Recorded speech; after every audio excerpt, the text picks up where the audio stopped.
formulated and organized into a productive social force that takes or accepts the premise that man is not a creature to be redeemed, but one who must recognize within himself his own potential, his own liabilities, and deal with them accordingly.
We feel as Nietzsche felt when he obviously wrote Also sprach das. The opinion is that man can no longer fall back on established religion as a sort of identity, a collective identity.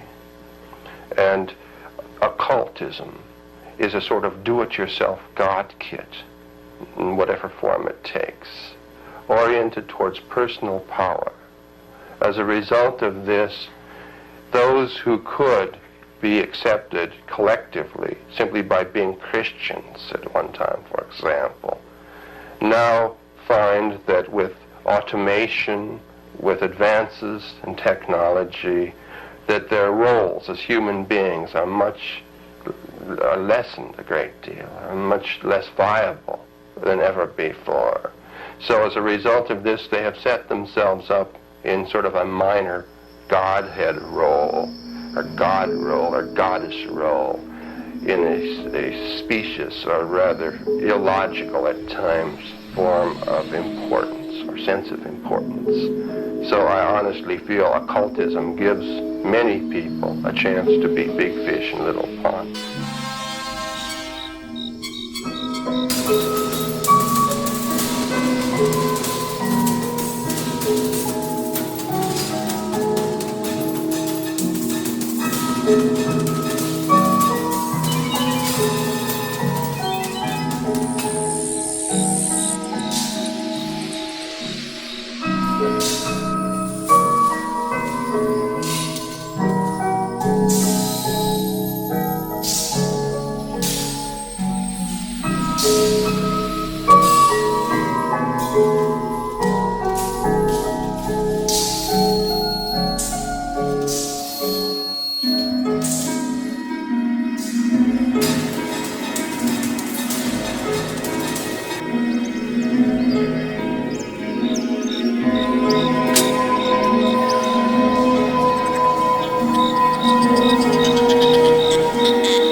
That man must learn, of course, his animal nature by studying the nature of the beasts and from the children, this childlike sense of wonder, and to be able to relate to these things within him and the animal within him in order to develop into the higher man.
book, the Satanic Bible, you say, hate your enemies with a whole heart, and if a man smites you on one cheek, smash him on the other. Do you believe in this? Yes, very much so. The way to rid oneself of carnal desires is to release them fully. And of course the Klishti in Russia believed this, that there's this Finklein, this little flame that's inside of everyone.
which would pursue us here has lost its power under these friendly trees.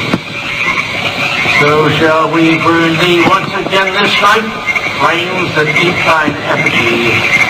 We shall read the sign, Midsummer sets us free. You shall burn me once again!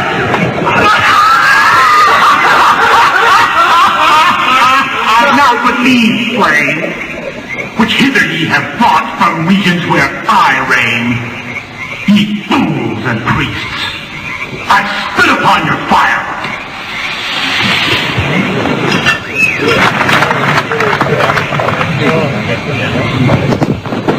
Wow. Great son of all mortal wisdom, Owl of Bohemia, we beseech thee, grant us thy counsel.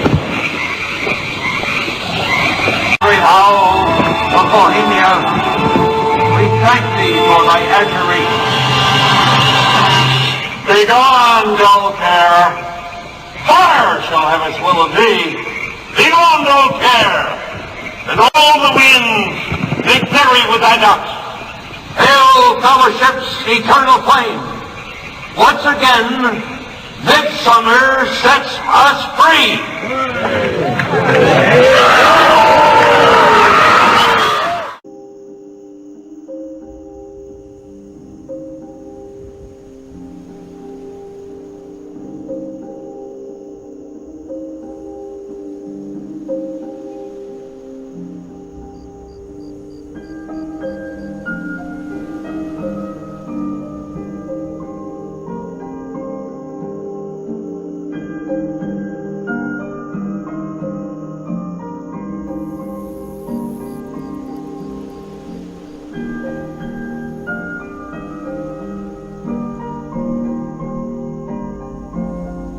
Our two countries' commitment to protecting our citizens from radical Islamic terrorism. During our visit, we discussed the importance of a secure 5G wireless network and the need for this emerging technology to be a tool for freedom, progress, prosperity, not to do anything where it could be even conceived as a conduit for suppression and censorship. Not our friends or not our ally. And it got like 300 retweets. It wasn't something big. He tweeted this back in 2014 or 2015. And then all of a sudden, you know, one day, everybody in the news is talking about 5G. And prior to that day, we weren't really talking about it.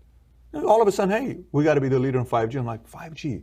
So I'm going to start looking 5G. Okay, 1G, 2G, 3G. 1G is the regular phone back in the days. 2G is whatever, 3G is the iPhone, you know, and then 4G is the latest phone, and then now 5G is going to be changing the game. And most people go to, well, 5G is just a faster phone, right? Because that's what initially, we've always seen the G linked to a phone. Oh my gosh, I can download a movie in 3.6 seconds now on Netflix, a 2-hour movie, where before it was 3 minutes or 6 minutes, whatever, right? When you think about 5G, what do you think about of 5G and the capabilities and what it can really do to whoever that has access to it? That's a good question. So if you go back to 2007 when the iPhone came out. 2007. The top 5 in market cap were AT&T, General Electric, Microsoft, ExxonMobil, and Shell. Right? The phone comes out in 2007. I had one, 3G network. It's not a very good experience. 4G network comes out. By the way, we're the second country in the world to build a 4G network. Now you've got something, right? So when Steve Ballmer laughed at Steve Jobs, said, we don't need one of those. When you took the platform, which was the iPhone, and you married it up to the 4G network, which was the pipe for data, and it was a fast enough pipe, now you could create the apps, services, and business models that in 10 years led to the top 5 in market cap being Facebook, Amazon, Netflix, Google, and Microsoft, right? So the Chinese see this and they're like,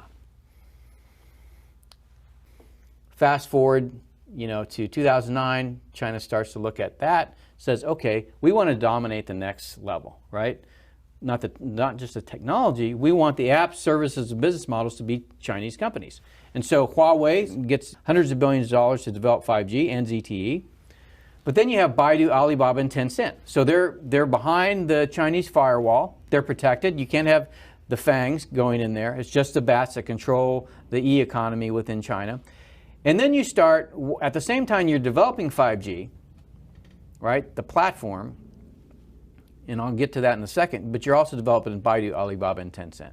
So now when you walk into, and you're starting to see the emergence of the 5G world in China. So you walk into a restaurant after you've ordered your food, and a camera picks you up, and you say, hey, David, welcome, here's your food, right? So you're starting to get the feel of what a 5G world is. And what is a 5G world? The platform is the network. So this is mobile computing paired with a pipe. 5G is computing and networking combined on the same platform. So this goes away. You walk outside your door and you say Uber. You don't get on your phone and say, I want an Uber. You just say Uber. Camera picks up your face or a microphone picks up you. Come on. That's what 5G is. That's what 5G is. And then the Uber shows up. There's a camera on the car that sees you, knows who you are, don't have to ask you your name. You get in and you go to wherever you want. You get out and you go do whatever you want. So in this world, in the 4G world, this is a platform. It's yours, right? You don't want to be you don't want to be part of that, all of that data. Remember we just talked about how do you influence society? You don't want all that data to be out there about what you're doing. Just don't carry one of these, right? Just opt out. In a 5G world, you cannot opt out. Who owns the data? This, you could conceivably say, you lease the data on here you own. If you're getting Google services, you don't own that data. But in the 5G world, not only can you not opt out because it's built around the city, it's not in your phone anymore. Not only can you not opt out, you don't know who owns the data. Everything that you do can be watched. And for every person by 2022, there's going to be, there's 2 cameras for every person. There's two people for every camera in China by 2022.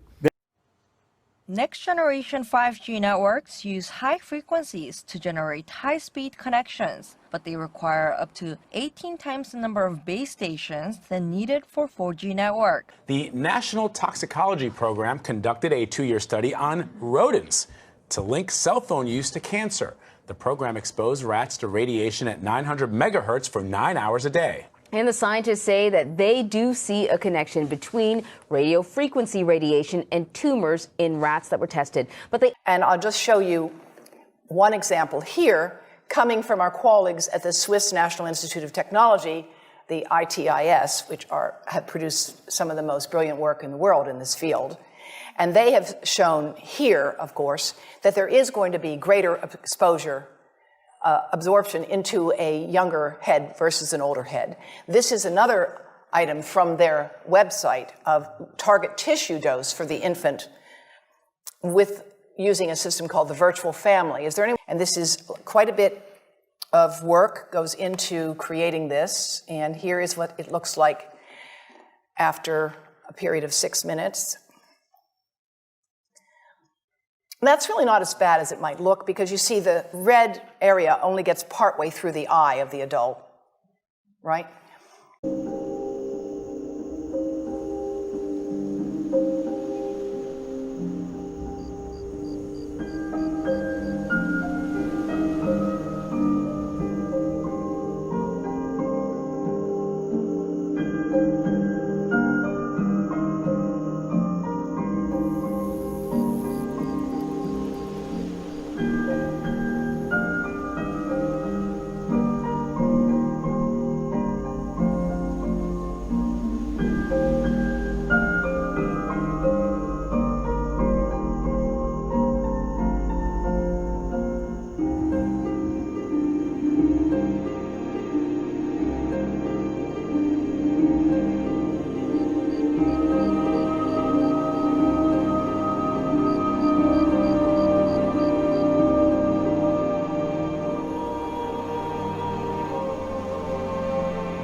So here's some bees coming in from foraging, and they just don't want to land on that cell phone. They must not like it.